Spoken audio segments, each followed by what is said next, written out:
আপনি ঘুম থেকে উঠেই যখন ঘুম থেকে ওঠার দোয়া পড়বেন, আপনার অলসতার প্রথম গেট খুলে দেয় কে? ঘুম থেকে ওঠার দোয়াটা কি?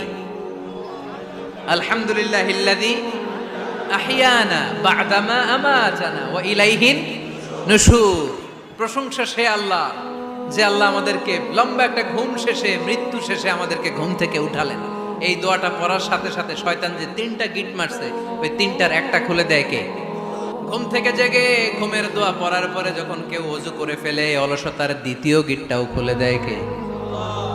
ওযু করার পরে ফাইন সাল্লাত ইন হাল্লাত উকদা, নামাজের মুসল্লায় দাঁড়িয়ে যখন নামাজ শুরু করে দেয়, অলসতার 3 নাম্বার গেটটাও খুলে দেয় কে? তিনটা গেট যখন খুলে দেয়, বিষ্ণু ইসা ইসলাম বললেন ফাসবাহা নাশীতাল কলব, নাশীত, তখন মুমিন বান্দা সজীব হয়ে ওঠে, প্রাণবন্ত হয়ে ওঠে, উচ্ছ্বসিত হয়ে ওঠে। ওয়া ইল্লা খাবিসান নাফসি কাসলান, আর যদি ঘুমিয়ে থাকে, তিনটা গিট তার মাথার পেছনে শয়তানের অলসতার লেগে থাকে, তাহলে তার দিনটা শুরু হয় অলসতা দিয়ে, আর সে হয় অলসতার রাজা। চিল্লায় এখন ঠিক কিনা?